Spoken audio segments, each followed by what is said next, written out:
service together today with Amanda, my spouse, and our children, Evian and Raylynn. Thank you for joining us this morning as we gather virtually once again, a spiritual community that seeks to be diverse and inclusive as we inspire love, work for justice, and grow together in community. We begin with a territorial acknowledgement by UU Minister Sean Neil Barron. We gather together as a community of seekers to honor the interdependence of life, to respect the dignity of all, and to honor the land we humbly walk upon. Friends, let us acknowledge that in Kent, we walk upon the traditional territories of the Erie and the Kaskaskia, the original nations of this land who continue to cry out for justice and self-determination. We are blessed with a space and opportunity to strive to live out our common principles, to bring justice, equity, and compassion into our daily lives, to resist all that threatens the earth and her people, and to live out our dream of a world community of peace, liberty, and justice for all. Let these thoughts carry us forth as we journey and worship together. Blessed be.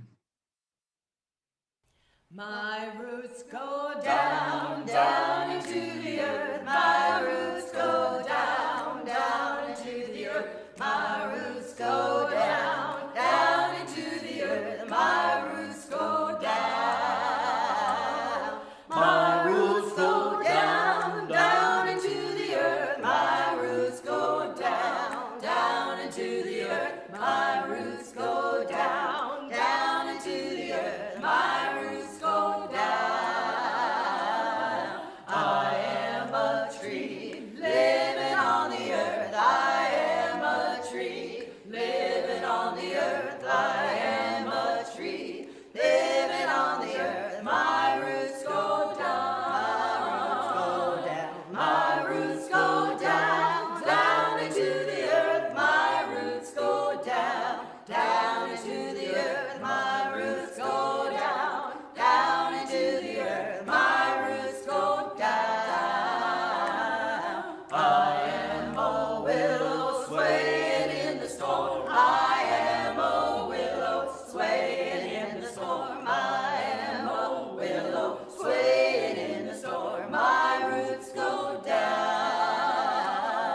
My roots go down, down into the earth. My roots go down, down into the earth. My roots go down, down into the earth. My roots go down. I am a flower reaching for the sun. I am a flower reaching for the sun. I am a flower reaching for the sun. My roots go down. My roots go down, down into the earth. My roots go down, down into the earth. My roots go down, down into the earth. My roots go down. And I am one, one with all the earth. And I am one, one with all the earth. And I am one, one with all the earth. My roots go down. My roots go down, down into the earth. My roots go down, down into the earth. My roots go down, down into the earth. My roots go down. My roots go down, down into the earth. My roots go down, down into the earth. My roots go down, down into the earth. My roots go down.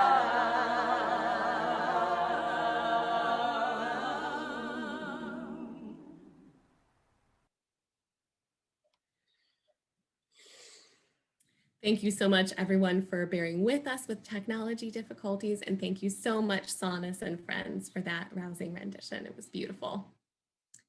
I have had a close relationship with the earth from a young age.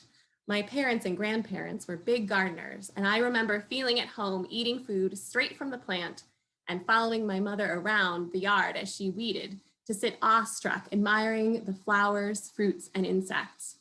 I started my own garden at age 6 and tromped through my backyard collecting herbs and berries to make what I called witch's brew.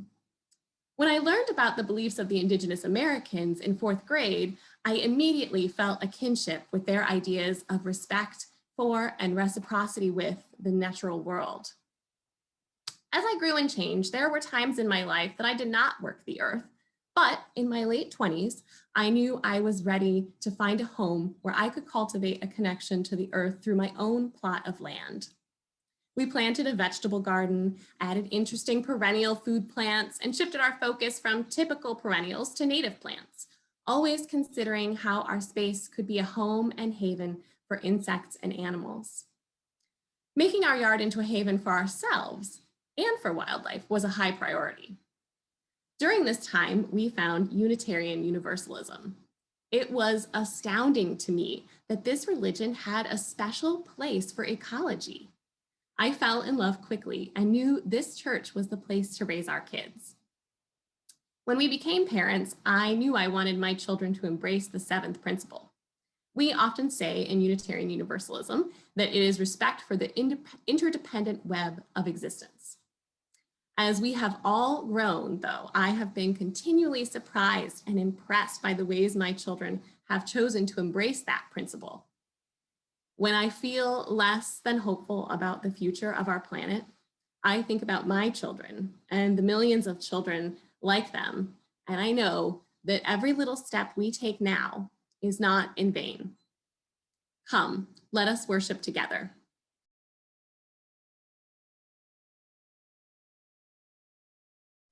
We join Unitarian Universalists across the country in lighting a chalice, a sign of life's beauty and wonder, a symbol of peace and hope, an invitation to continue our ongoing search for the light of truth within us and among us, and a reminder that we are all interconnected with the great web of existence, of which we are all a beloved part.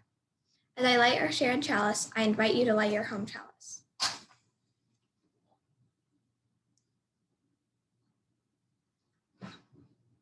Would you join me now in the words of our covenant? Love is the spirit of this church and service its law. This is our great covenant, to dwell together in peace, to seek the truth in love, and to help one another. I invite us into a time of stillness, to turn inward and connect with our unique place in the universe, to reflect on life's mysteries, and to remember we are connected to each other and to all life in our tragic and beautiful world. Let's sit in silence together.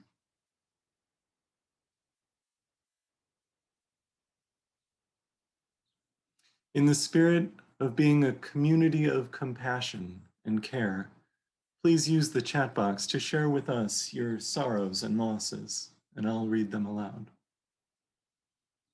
Jennifer May shares concern for her mother, who is struggling with mobility and balance issues. We're thinking about you and your mother, Jennifer. Alyssa Lamb is having a rough time and asks our congregation for prayers. Diana Watt remembers her dear friend Liz, who is recovering from surgery related to breast cancer. Kat Holtz's mom's test found a few small tumors in her liver. She'll be starting a new chemo in mid-July.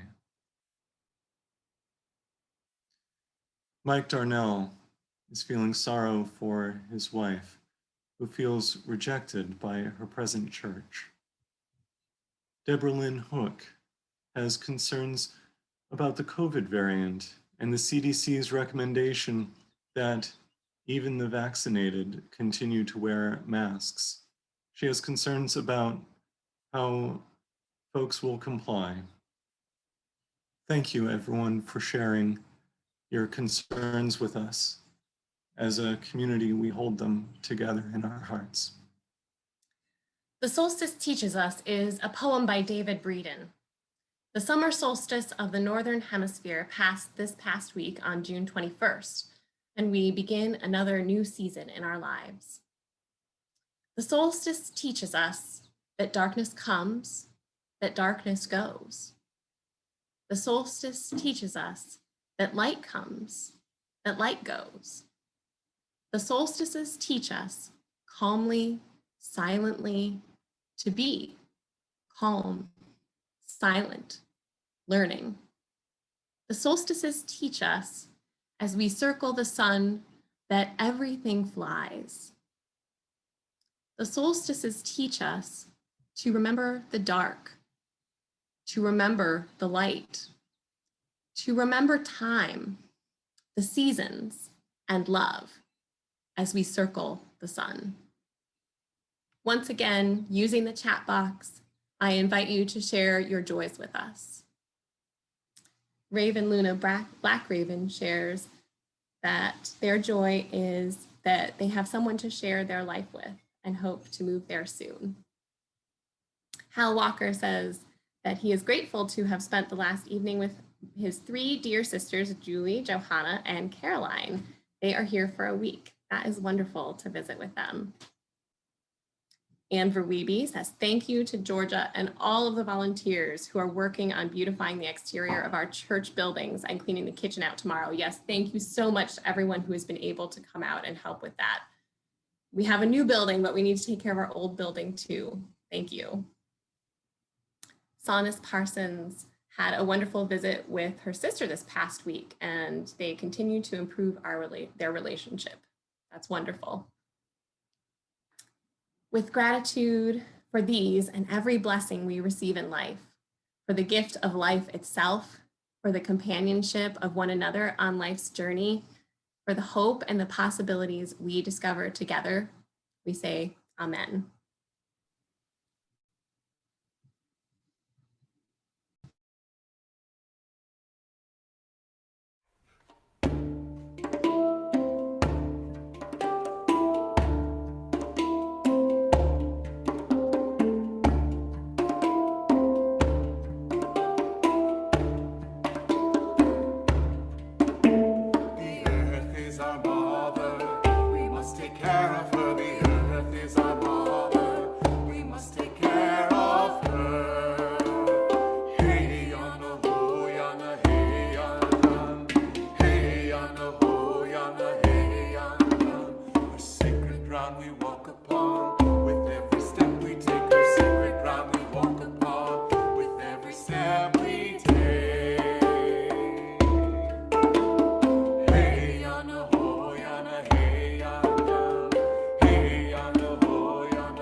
take care of her. The earth is our mother. We must take care of her. Hey, on a boy, on a hey, on. Hey, on a boy, on a hey, on. Her sacred ground we walk upon. With every step we take, her sacred ground we walk upon. With every step we take. Hey, on a boy, on a hey, on. Hey, on a boy, on a hey, on.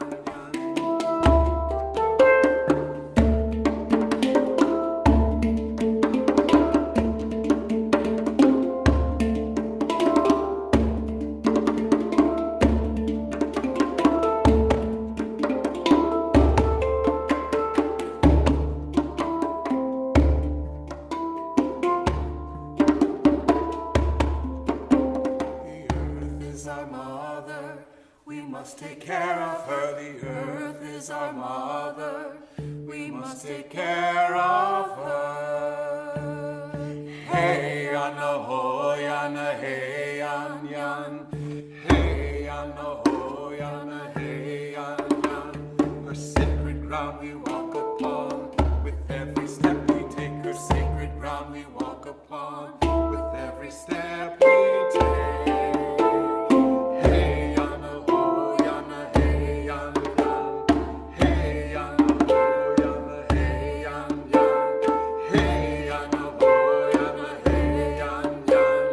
Hey, yana, ho, yana, hey, yan, yan.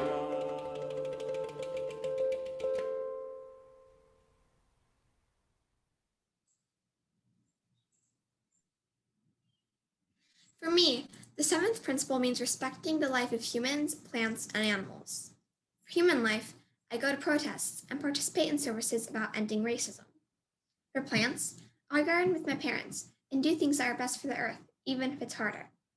For animals, I have been a vegetarian for 2.5 years and plan to for much longer. Here is the story of why I chose that. My first word was meatball. I would jump and squeal when we had meat at home. At restaurants, whatever I got, it had meat. That was before we had chickens. My parents bought chickens, intending to butcher them when they got too old to lay eggs. I didn't think about it too much, but then I would find myself declining the meat I was offered.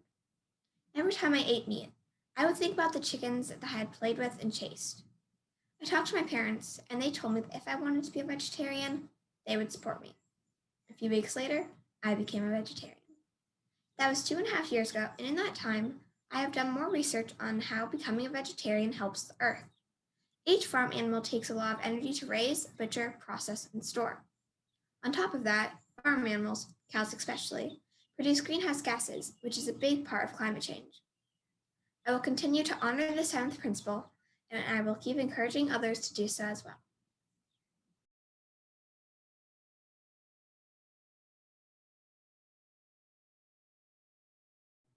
What does the seventh principle mean to me?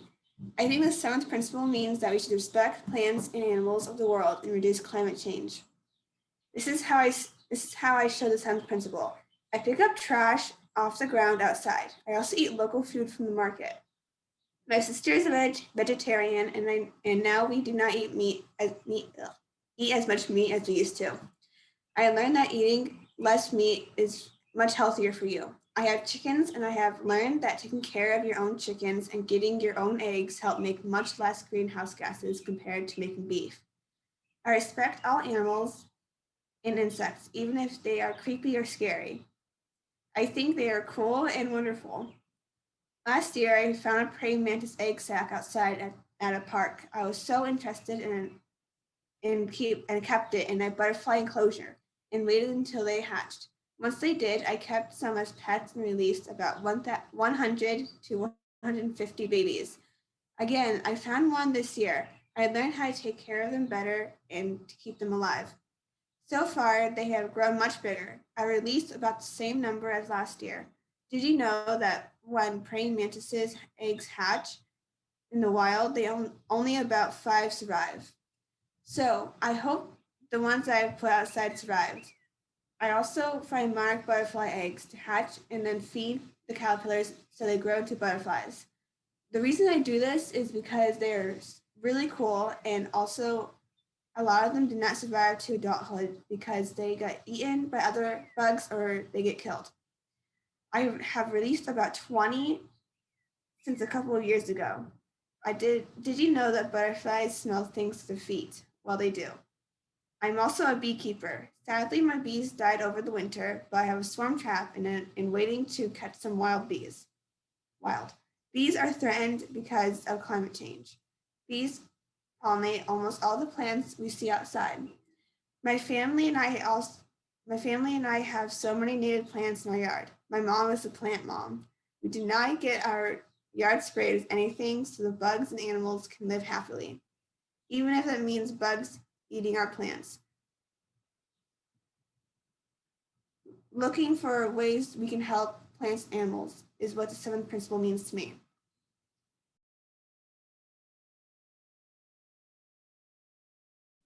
Hello, my young friends and my friends still young at heart. I mentioned earlier that I learned about beliefs of the Indigenous Americans and felt a real kinship with it. I wonder if you have learned about Indigenous beliefs. There are many different Indigenous cultures, but they have some similar beliefs about how to live on the earth. When I talk about Indigenous Americans, some people might also refer to them as Native or First People. You might have heard those words. So these people have beliefs about how you can live in balance with nature. We believe as Unitarian Universalists that we should respect the interdependent web of life. So we can learn a lot from Indigenous cultures on how to do this. One of their teachings is to never take more than you need. Some also teach that when you take from the earth, you must also return that gift that it has given you. Another important aspect of Indigenous beliefs is that each person has a responsibility to follow these practices, which means that each of us has an important role in conserving the Earth's resources. So I want to ask all of you now, young and old, what you can do as one person to respect the interdependent web of life. Let's share that in the chat box. While you're thinking, I will share one of the things that we have done here. We had to have several of our trees cut down over the years in our yard. It's very sad when we have to have that done, but we have to protect our house. So we asked that the tree trimmers leave the stump and let it rot naturally. We also asked them to leave us all the branches and the wood chips for our yard. We split the logs and used them as garden borders. Then we burned some of the things in bonfires with friends and in our wood stove to heat our house. We also used the chips as mulch in our garden bed. Of course, we also planted new trees too. I know that not everyone is a gardener, not everyone has a yard. So we all have our own super important ways that we can make changes in the world. So let's see what our ideas are.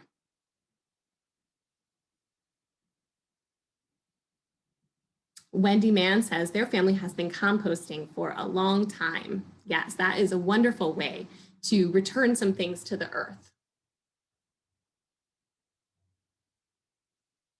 Calvin Gibson says he has planted native plants in his neighborhood instead of ornamental plants. Yep, to help the local critters have a better place to live. That is wonderful. Anver Weeby says, when I mow the lawn, the trimmings are mulched back into the lawn. Yes, that's perfect. Sonis Parsons says, driving a Prius. Absolutely. Raven Luna Black Raven says, brushes can also be used for wild animals to survive. Yes, leaving your brush out. I think that's what you mean. Brad Bolton says, letting a part of your yard go wild a few years ago. The insects love it, and so do I. Yes, we can tell by your photos. Fireflies last night were dense. Yes, having a little part of your yard wild. Georgia says, my muddy mess of a yard has been transformed into a wildlife sanctuary in just 3 years. 90 species of birds so far. Awesome. Jennifer May says, we eliminated plastics from our household cleaners, laundry, dishwasher soap, and shower products. Awesome. Cheryl Spur says, trying to reuse and make art instead of throwing things away. Michelle Boris says, we welcome the possum mama and her 2 babies in our yard. That's wonderful. Max and Shayna share using cloth napkins, reusable water bottles, trying to reuse and recycle, and working toward a church bench. Yes, that's awesome. Thank you all for sharing. That is all wonderful. We can continue to think about that. And oh, the youth group, the UUYJ, has protected the earth by picking up 10 plus bags of trash around the farmers market area downtown. Yes, that was wonderful. Hal shares that he is currently welcoming a skunk family under his front porch. Deborah Lynn Hook, using vinegar and baking soda to clean instead of chemicals. Awesome. These are great individual actions and ones that we can all participate in too.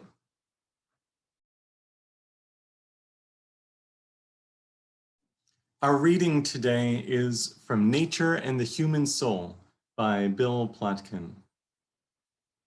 You have a unique ecological role, a singular way you can serve and nurture the web of life either directly or through your role in human society. You have a specific way of belonging to the biosphere, as unique as that of any birch, bear, or beaver pond. What makes you the individual you are is not your autonomy, but your interdependent and communal relationships with everything else in nature.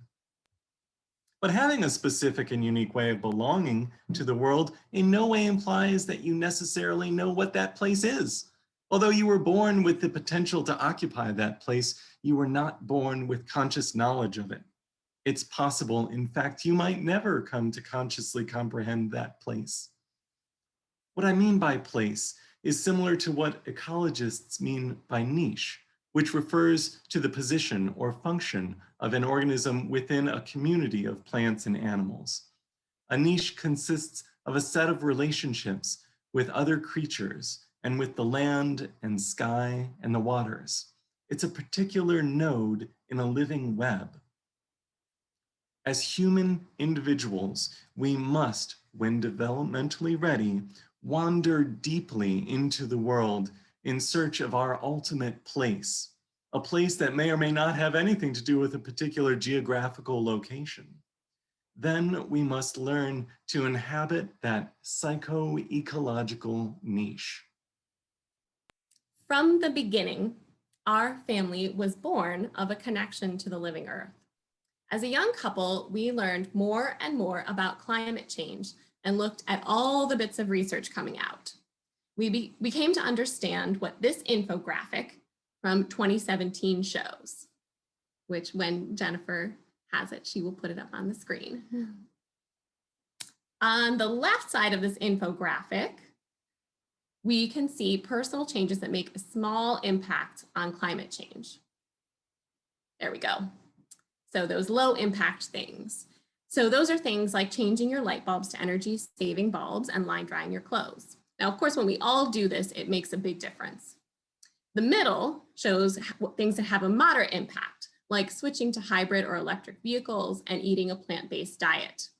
And then on the far right side of the infographic, you can see how avoiding one transatlantic flight or having one fewer child, which is actually the far right side of the infographic, can have a huge impact on your carbon footprint. Each of us evaluates these choices and decides which of them is something that we can and want to do. Regardless of whether we can make grand choices or small choices, it is imperative that each of us does what we can. Early in our relationship, Andrew and I had talked about many of these choices, the most significant of which was our choice to adopt children. We knew we wanted children. That was never a question. And so our choice to adopt was influenced by our knowledge that it was the environmentally conscious thing to do. It was a decision that made perfect sense to us, and we felt called to it. So we got these two wonderful, amazing kids. What do you do next? How do you live into your values and instill those values in your kids? We all know day-to-day parenting and family life is hard. Well, it wasn't all sunshine and rainbows. There are plenty of hard days and difficult things about all of our choices. But let me start with how Evian and Raylynn have influenced me. Evian has come a long way from the timid 5-year-old who was terrified of our beehives. Now she keeps bees herself. She's also very into animals, including animal anatomy. If you have spent much time with her, you know she loves animal skulls and bones.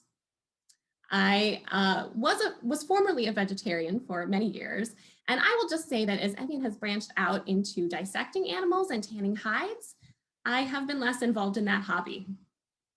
Now, I'm very impressed with her interest, and I want to encourage her in any way that I can. Now, Raylynn being a vegetarian, I can get behind that.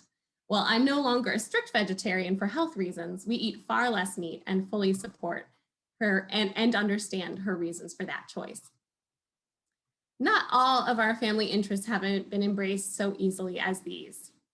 Raylynn already spoke about how we began raising chickens. We began doing that to bring our food system into our own backyard. We had many conflicts over the way our lives of our chickens would play out. It was hard for Evian and Raylynn to accept that the plan was to butcher them. It was also hard for me to accept, but I rationalized that if I were eating meat, the best way would be for me to raise it myself. We've all figured out ways to deal with that difficult choice. With the 4 of us, we have found 4 different takes on compassion for the animals we have cared for and loved. Any parent knows that there are plenty of things you say no to, and your kids are disappointed every single time. For years, we told our children, no, we will never get a pool. Well, years passed, and last summer, Evian, Raylynn, and I stuffed ourselves into a tiny kiddie pool one last time. Andrew and I had consistently listed the extravagant use of water, electricity, and chemicals among the reasons we would never get a pool. But guess what? We figured out a way to make the girls' dream of a pool into a reality. We got a small pool that doesn't use much water and hooked up the pump to the small solar array that Andrew put on the playhouse last fall. So, not only have these girls shown me different nuanced ways to deal with the hard choices of our chickens, but they have also shown me that living your values doesn't mean you can't make choices that allow for fun. All relationships are hard and they are work. In our family, we have relationships with each other that take constant work. And we have relationships with the earth that take constant work. For me, my relationship with my family and the earth are all interconnected. My home is the earth I work with my family and for my family. As Robin Wall Kimmerer, an Indigenous American scholar and author, writes in Braiding Sweetgrass, for all of us, becoming Indigenous to a place means living as if your children's future mattered, to take care of the land as if our lives, both material and spiritual, depended on it.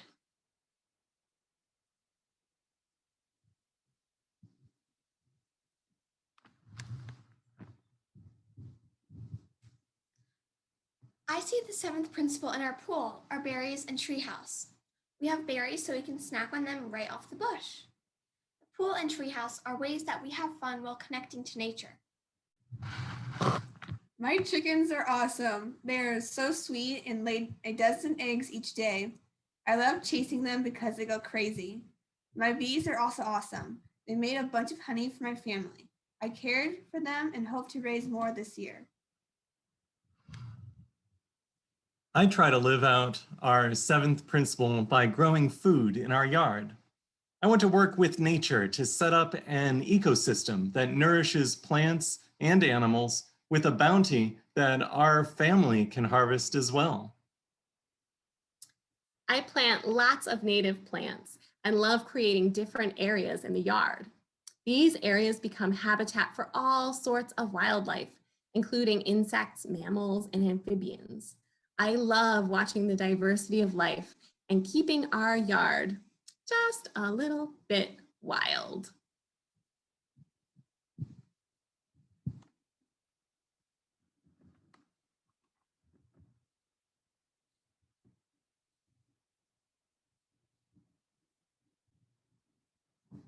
Hope.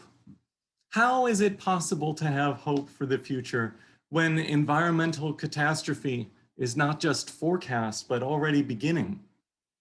This is something I've struggled with and is a central issue for how I relate to our interdependent web of all existence. I think the loss of hope is one of the main barriers to caring for our environment in the context of climate change. The problem is too big, the outlook too dire, and the situation too complex, and we can lose hope. I've lost hope, and then I found it, and then I lost it for a bit, but continued working out of habit, and was surprised to see when hope was still there with me. Sometimes I'll find hope in my garden, or in the woods, or at work. Sometimes a friend will bring some over and we'll share it together. What does hope mean to you? I think hope is a discipline, like prayer, meditation, or running. Sometimes we're just not feeling it, and we need to go through the motions sustained by our practice. Hope is difficult to sustain in isolation, especially in terms of climate change. For a global issue on geological timeframes with generations affected, we need more than ourselves. We need a multi-generational community. We're talking about environmental issues today in the context of our family, because this is a multi-generational issue.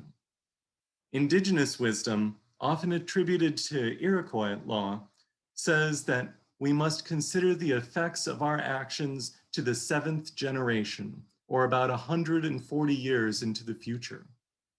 We now have the science to explain the climate consequences of global industrialization from 7 generations ago and to predict sea level rise and temperature increases into the future.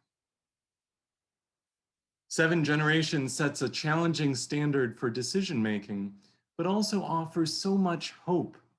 The weight of creating the future is not solely on our shoulders, but is shared between those who came before us and those who come after. We all live lives connected to 7 generations. As children, we learn from our parents, grandparents, and sometimes great-grandparents. We age and we shape the lives of children and their children. Our lives directly touch so many people, we are never truly isolated or alone. And I find hope in thinking of the environmental work of my elders, and I'm inspired by the passion of my children. I hope to fulfill my responsibility to learn from others, to do my part, and to pass the torch on to my children, who will continue to grow the future supported by all who came before them. Let's take a few moments to think together and then type into the chat box what collective actions we can take, learning from our elders, supporting our children, and working together to care for our world. I believe we have time for 1 or 2 excellent suggestions. Lee Brooker says, demand good mass transit. And Absolutely. Larry Cole says, do not forget the possible loss of democracy. Renee says, wild all of our yards. Marilee, Ash, and Kevin say solidarity with Indigenous liberation. Amen. And while there may be more excellent suggestions that come up in the chat box, out of respect for everyone's time, I'm going to take those first suggestions. Thank you, everyone, for sharing your thoughts and wisdom with us. Although we can't be in person together yet, we are strong and thriving as a community and able to be together virtually for worship, for community, and for shared ministry because of the gifts of money, time, and care each of you so generously give. Thank you. To help others in our community thrive, we also give to agencies and organizations in Kent and beyond that serve those in need. June's special offering is for Love Light. Love Light is a social service agency in Kent that was formed in 1995 to assist individuals and families, especially those who are lower income and otherwise disadvantaged, to move toward the actualization of their potential. One of the services Love Light provides is a summer program that includes games, art, learning possibilities, and lunch for more than 100 children and youth. In the spirit of gratitude for the gift of one another and this community and the abundance that makes generosity possible, we now give and receive the offering as a sign of our shared commitment to the life and work of this congregation.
Please join us in the words to extinguish our chalice. We extinguish this flame, but not the light of truth, the warmth of community, or the fire of commitment. May we carry these in our hearts and minds until we are together again.